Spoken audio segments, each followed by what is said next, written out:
사랑하고 축복합니다. 오늘은 우리가 마지막 드리는 주일 예배입니다. 주에 계시는 성도님들을 보시면서 기쁜 얼굴로 기쁜 마음으로 우리 함께 인사하겠습니다. 올해도 열심히 사셨습니다. 주님의 이름으로 축복합니다. 주님의 이름으로 축복합니다. 여러분 잘 사셨습니다. 우리 교회가 2025년을 시작하면서 교회의 비전이 하나님 앞에 쏟아졌습니다. 올해는 특별히 우리가 모두 하나님 앞에서 좀 더 바른 모습으로 그렇게 세워지기를 소망했던 것입니다. 그러한 마음으로 최선을 다해서 달려왔는데요. 이제 벌써 마지막 주일이 되었습니다. 오늘 우리가 하나님 앞에 어떠한 모습으로 서 있는지를 확인해 볼 수 있으면 좋겠습니다. 함께 읽은 말씀은요, 초대교회 가운데 있었던 중요한 한 사건을 우리에게 전하고 있습니다. 한 사람의 이방인을 통해서 하나님의 구원이 어떻게 이루어져 가는지 그 과정을 우리에게 설명을 합니다. 우리가 익히 알고 있는 것처럼 유대인들은요, 이방인들과 교제하지 않습니다. 그들은 철저히 폐쇄적인 사람들이었습니다. 그들은 사람을 사귈 때도 구별을 하였고요. 다른 민족에게는 배타적인 모습을 보였습니다. 여기에는 타협이 없었습니다. 그들이 얼마나 이것을 철저하게 지켰던지요. 부모 중에 한 사람이라도 유대인이 아니면 그들과 한 마을을 이루면서 살 수가 없었습니다. 그래서 그들이 따로 모여서 살게 되었는데요. 그들을 그렇게 부릅니다. 사마리아 사람이다 이렇게 불렀습니다. 그리고 그들과도 상종을 하지 않았습니다. 이것이 교회라고 해서 별반 다르지 않았다라고 하는 것입니다. 교회에서도요, 순수 유대인 그리고 헬라파 유대인 이렇게 구별을 했습니다. 그런데 초대교회 역사에 이러한 유대인들의 편견이 송두리째 무너지는 사건이 있었습니다. 오늘 우리는 그 사건을 함께 보고 있는 것입니다. 복음이 어떻게 유대인의 편견을 무너뜨리고 있는지를 자세히 살펴보려고 합니다. 이 사건은 한 이방인의 등장과 함께 시작이 됩니다. 고넬료라고 하는 이름을 가진 로마 군인입니다. 그는 로마 군대 중에 하나인 이탈리아 부대의 백부장이었습니다. 그런데 그가 하나님을 경외하는 사람이었다라는 것입니다. 당시 유대인의 시각에서 보면요, 경건한 사람임에도 불구하고 그는 하나님 밖에 있는 사람이었습니다. 하나님의 백성이라 부를 수 없는 존재인 것입니다. 그러나 하나님은 그를 그렇게 버려두시지 않으셨습니다. 그를 교회 안으로 데려오시면서 그를 통해서 교회를 새롭게 하시는 것입니다. 베드로를 그에게 보내시고 복음의 문을 활짝 열어놓으신 것입니다. 우리는 이 말씀을 통해서 하나님이 원하시는 교회를 보게 됩니다. 그리고 우리가 하나님 앞에 어떻게 서야 되는지를 깨닫게 되는 것입니다. 우리가 어떻게 하나님 앞에 설 수 있을까요? 첫 번째는요, 하나님은 우리의 기도와 구제를 기억하신다라는 것입니다. 본문 31절입니다. 말하되 고넬료야, 하나님이 내 기도를 들으시고 내 구제를 기억하셨다라고 말씀합니다. 여러분이 기도하고 있을 때 갑자기 천사가 나타난다면 어떨까요? 한 번도 그런 적이 없어서 잘 모르겠습니다. 모든 사람이 깜짝 놀라지 않을까요? 이게 꿈일까 하는 생각을 할 것입니다. 전혀 예상하지 못한 응답이기 때문에 그렇습니다. 오늘 본문에 이와 같은 일이 벌어졌습니다.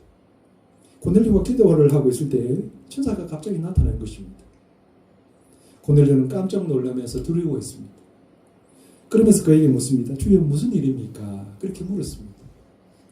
그러자 천사가 대답합니다.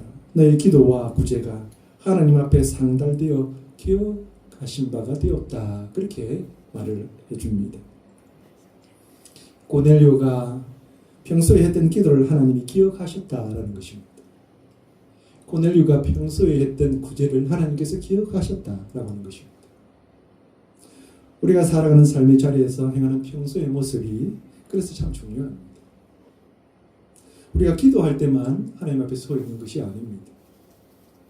우리가 어떻게 살고 있는지를 하나님은 보고 계시다라고 하는 것입니다. 고넬료는 유대인이 아닙니다. 그럼에도 불구하고요, 그는 경건한 삶의 모습을 가지고 있었습니다. 그가 경건하여 온 집안과 더불어 하나님을 경외하며 백성을 많이 구제하고 하나님께 항상 기도하더라. 그렇게 성경은 기록하고 있습니다. 고넬료는 이탈리아 부대를 취하는 로마의 백부장이었습니다. 그는 이방인이고요. 유대 땅을 침략한 침략 군인입니다. 로마 군인이 그들의 점령한 그 땅에서 점령한 그 땅의 신을 섬긴다라고 하는 것입니다. 그런데 자신뿐만 아니라 온 가족이 다 그 신을 섬겼다라고 하는 것입니다. 이것은요, 놀라운 일이 아닐 수 없습니다. 그는 유대인처럼 하루에 3번 약속된 시간을 따라서 하나님 앞에 기도하는 삶을 살았습니다. 성경은 그가 항상 기도하더라 그렇게 전합니다. 기도의 삶이 항상 계속되었다라고 하는 것입니다. 우리가 항상 기도하지 못하는 이유가 뭘까요? 기도에 응답이 없었을까요? 기도의 시간을 정하지 못했을까요? 하나님은 믿음의 사람들에게 항상 기도하라고 하십니다. 기도는 영혼의 호흡이다 그렇게 말씀하시면서 쉬지 말고 기도하도록 당부합니다. 모든 것이 하루아침에 이루어지는 것은 없습니다. 기도 역시 그렇습니다. 우리가 기도의 응답도 하루아침에 이루어지지 않는다라고 하는 것입니다. 기도 응답 역시 하나님과의 관계 속에서 이루어진다라고 하는 것을 기억하셔야 합니다. 여러분, 관계를 잘 맺는 것은 참 중요합니다. 우리가 사람들과 좋은 관계가 있으면 그 사람들에게 부탁할 것을 쉽게 할 수 있습니다. 그리고 쉽게 또 답을 얻을 수도 있죠. 사람의 관계가 그렇다면 사람과 하나님의 관계도 이런 것이 이어지지 않을까요? 하나님을 대면대면 찾는 사람과 하나님을 간절하게 친숙하게 찾는 사람 중에 누구의 기도를 하나님께서 빨리 응답하실까요? 바보 같은 질문이죠. 여러분은 답을 알고 있습니다. 그리스도이면 여러분 하나님과 가까이 하셔야 합니다. 그리고 고넬료는요, 구제의 삶을 살았다라고 하는 것입니다. 그는 유대인들을 많이 구제했습니다. 이것은 아무나 할 수 있는 일이 아닙니다. 점령군이 자신들이 점령한 그곳의 사람들을 구제했다라고 하는 것, 그들에게 자선을 베풀었다라고 하는 것입니다. 그럴 수는 있겠죠. 그런데 만일 유대인의 입장에서 한번 생각해 보세요. 유대인의 입장이라면 로마 군인은요, 자신의 땅을 점령한 사람들이고 원수이고 두려운 자들입니다. 그들의 구제를 쉽게 받아들일까요? 어떻게 보면 그 구제를 받는다라고 하는 것은 그들에게 있어서 또 다른 상처가 되었을 것입니다. 그런데요, 이 고넬료의 구제를 그들은 받았습니다. 그들이 이 구제를 거절하지 않았다라고 하는 것은요, 고넬료가 얼마나 전심으로 그 일을 했는지를 우리가 짐작해 볼 수 있는 것입니다. 구제는 많이 가진 사람들만이 하는 것이 아닙니다. 그의 소유에 상관없이 하나님의 마음으로 함께 나누는 것입니다. 하나님은 세상의 약자를 돌보는 일을 신앙의 중요한 일로 여기십니다. 그래서 성경은 우리에게 이렇게 이야기를 합니다. 야고보서 2장 15절 16절 말씀입니다. 만일 형제나 자매가 헐벗고 일용할 양식이 없는데 너희 중에 누구든지 그에게 이르되 평안히 가라, 덥게 하라, 배부르게 하라 하며 그 몸에 쓸 것을 주지 아니하면 무슨 유익이 있으리요? 그랬습니다. 같은 형제들에게 말만 하면 소용이 없는 거죠. 구제는요, 단순하게 어려운 사람에게 경제적인 도움을 주는 것만을 말하는 것이 아닙니다. 하나님의 나라를 이루는 한 방편으로 하는 이것을 보신다라고 하는 것입니다. 그리고 이를 실천하는 자에게 하나님은 복을 더해 주신다라고 하는 것이죠.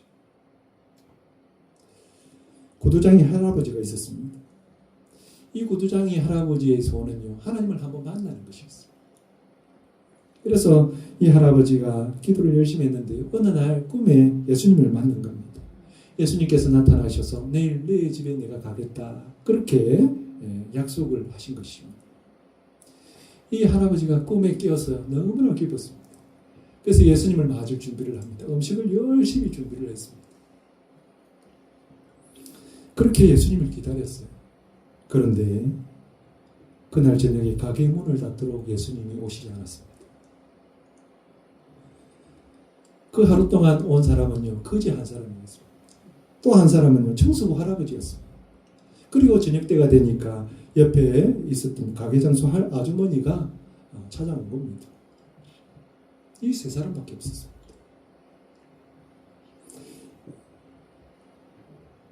그런데 이 구두장의 할아버지는 예수님에게 대접하려고 마련해뒀던 그 음식을 이 사람들에게 나눠줄 수밖에 없었어요.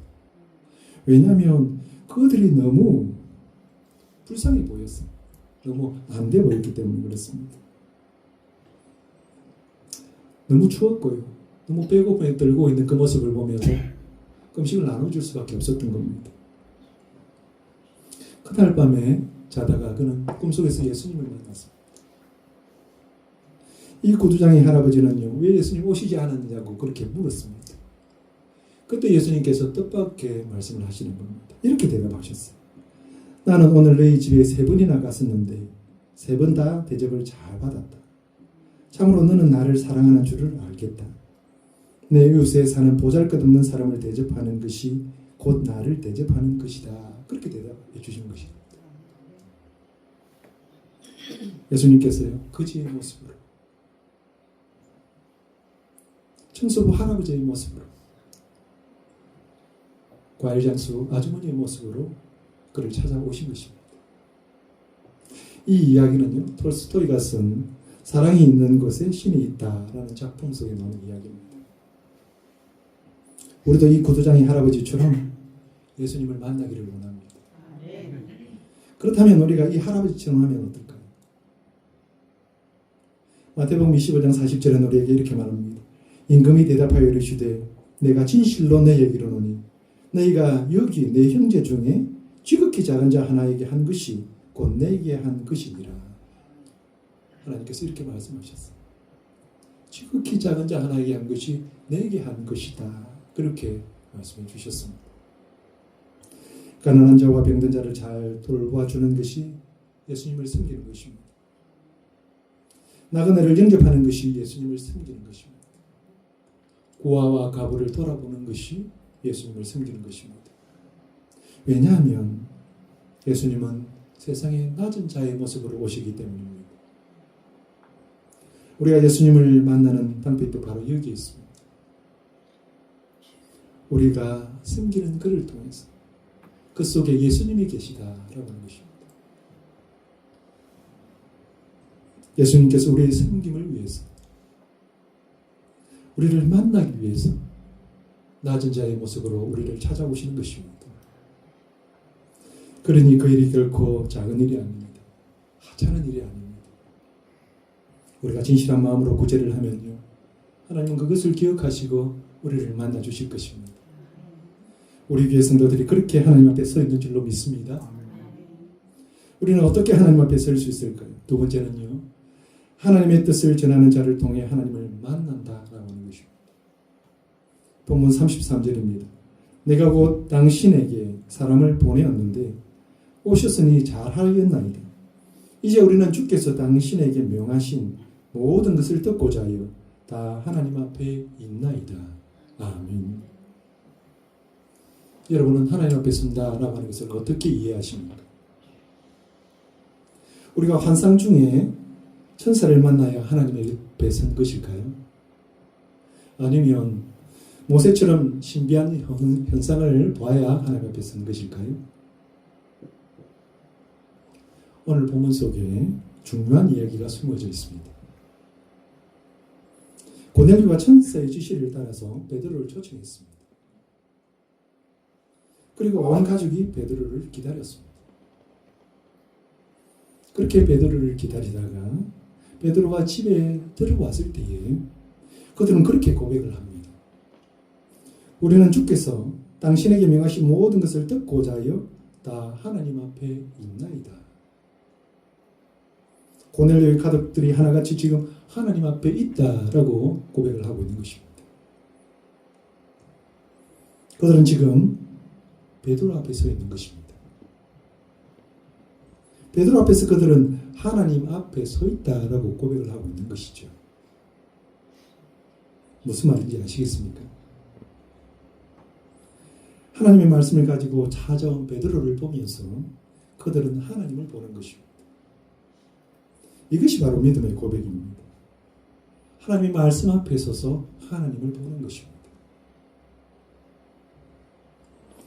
하나님의 말씀 앞에 서서 하나님을 만나는 것입니다. 여기에 중요한 성경적 원리가 있습니다. 우리가 어떻게 하나님을 만날 수 있을까요? 우리는 하나님을 환상이나 어떤 특별한 상황 속에서 만나는 것이 아니라 말씀으로 만나는 것입니다. 하나님은 말씀을 통해 자신을 보여주시고 말씀을 통해 자신의 존재를 드러내십니다. 하나님께서 가장 확실하게 자신을 보여주신 것이 바로 말씀이 육신이 되어 우리 가운데 오신 예수님입니다.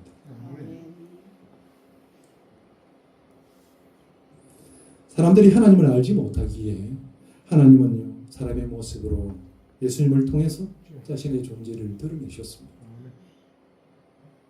그리고 지금도 여전히 하나님은 말씀을 통해서 우리에게 자신을 보여주십니다. 우리가 하나님의 말씀을 읽을 때에 소설처럼 읽지 않는 이유가 바로 이런 것입니다. 우리가 하나님의 말씀을 들을 때에 강연이나 이야기처럼 듣지 않는 것이 바로 이런 이유입니다. 하나님은 말씀으로 우리에게 찾아오시기 때문에 그렇습니다. 그러므로 하나님의 말씀이 있는 곳에는요, 우리의 몸과 마음을 새롭게 해야 합니다. 평소에 하던 대로 하면 안 됩니다. 편한 마음, 가벼운 마음으로 말씀 앞에 서면 안 됩니다. 하나님 앞에서 자신이 할 수 있는 최선을 다해야 하는 것입니다. 예수님께서 오셨을 때에 많은 사람들이 예수님을 만났습니다.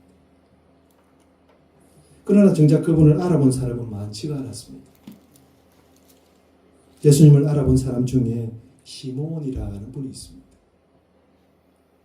그는 예루살렘에 살았는데 어렵고 경건하여서 이스라엘의 위로를 기다리는 자였습니다.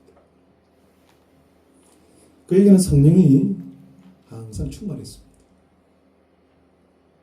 아기 예수님은요, 율법의 관례를 따라서 할례를 받아야 했기에 부모가 아기 예수를 데리고 성전에 올라갔습니다. 그때 시몬이 어린 아기를 보고 그가 오랫동안 기다렸던 이스라엘의 위로자 메시아가 바로 이 아기라고 하는 사실을 알아보았습니다. 그가 어떻게 예수님을 알아볼 수 있었을까요?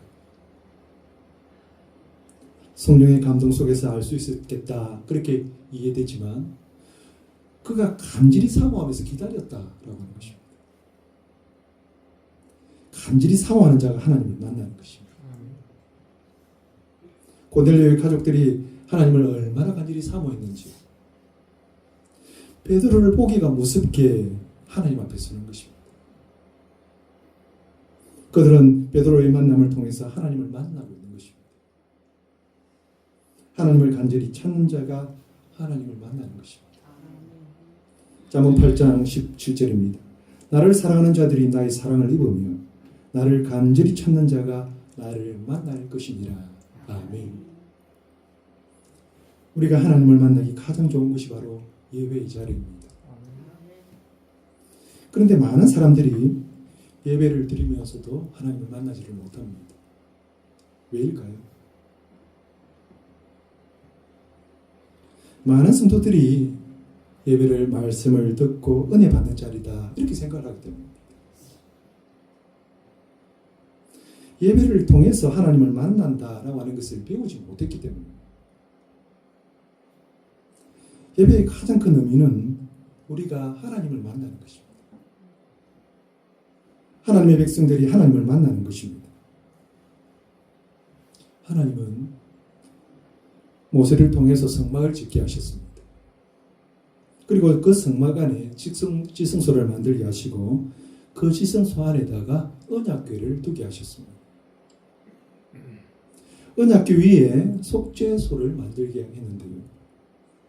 그 속죄소 위에서 하나님은 모세를 만나시겠다 그렇게 말씀하셨습니다. 출애굽기 25장 22절입니다. 거기서 내가 너와 만나고 속죄소 위 곧 정거궤 위에 있는 두 그룹 사이에서 내가 이스라엘 자손을 위하여 내게 명령할 모든 일을 내게 이르리라. 아멘. 하나님의 약속이 있는 언약궤 그 위에 죄를 사해지는 속죄소가 있는 겁니다. 그리고 그 속죄소에서 하나님은 모세를 기다리고 계신 것입니다.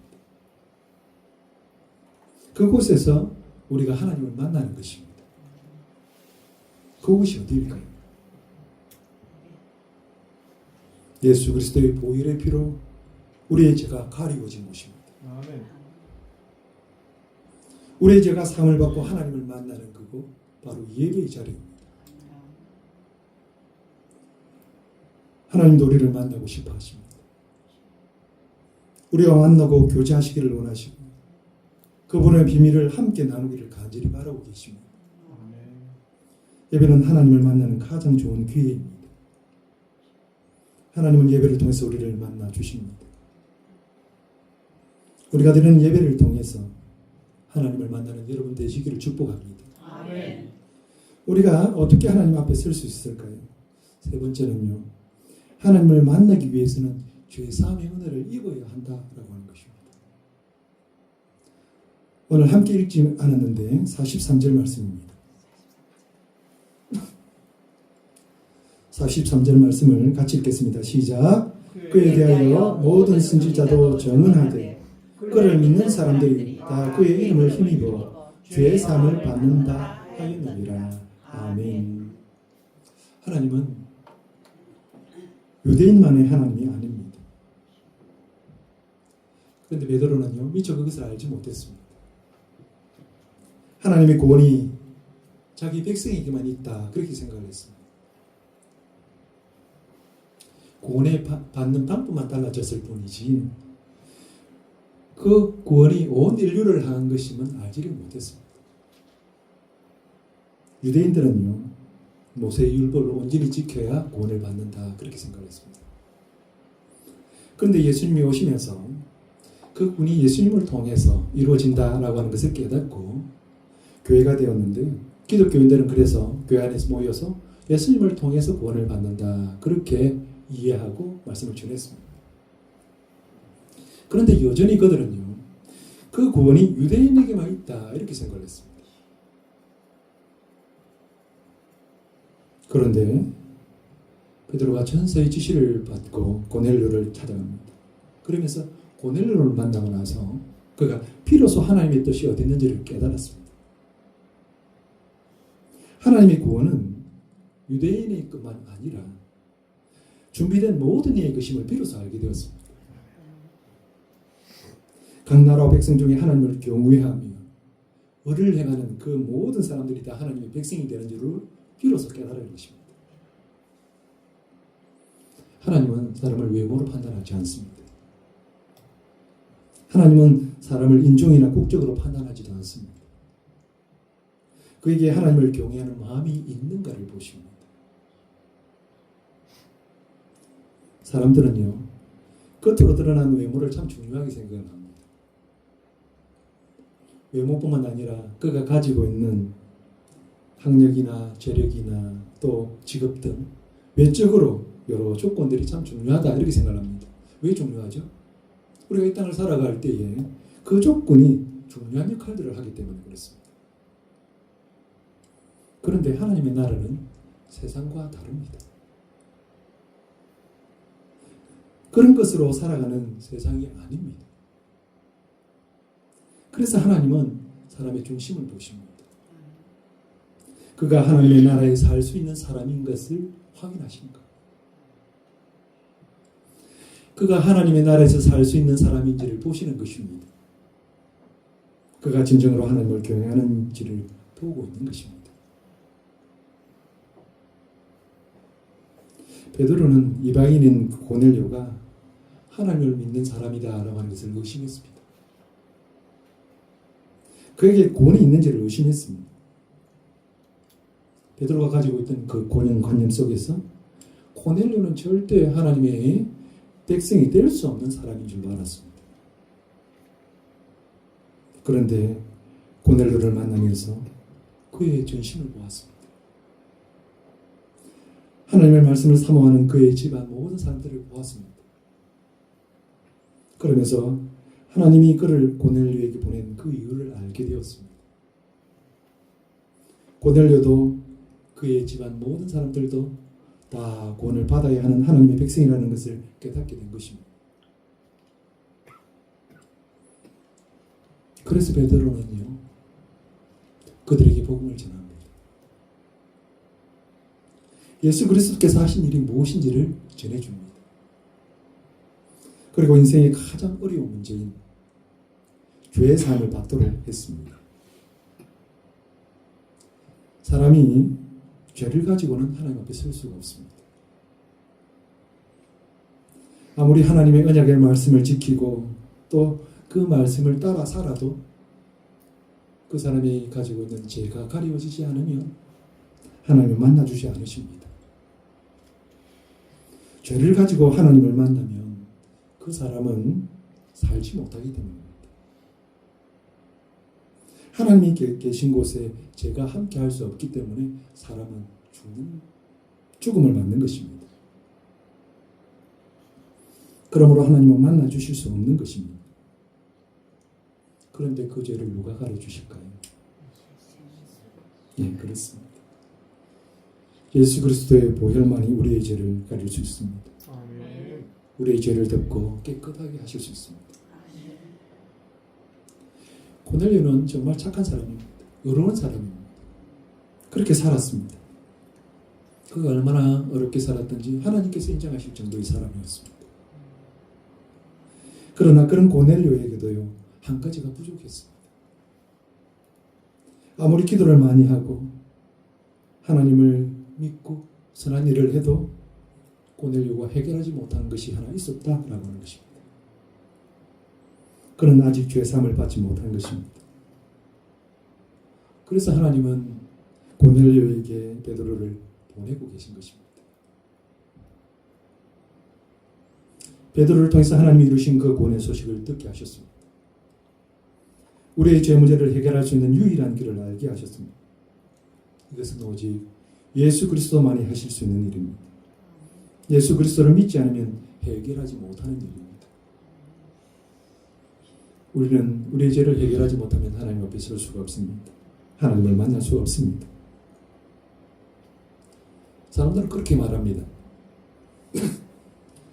착하게 살면 되지 왜 굳이 예수를 믿어야 하느냐 그렇게 묻습니다. 세상을 착하게 살아가야 합니다.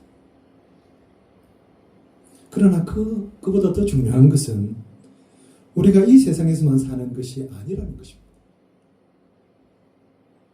여러분, 사람이 이 세상에서만 살고 끝난다면 그때가 힘들게 왜 예수를 믿습니까?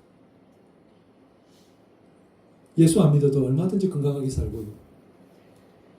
부자가 될 수도 있고 성공할 수도 있습니다. 그러나 우리는요, 이 세상에 잠깐 살다가 영원한 세상으로 옮겨가야 합니다. 사람은 영혼이 있기 때문에 영원한 세상에 가는 겁니다.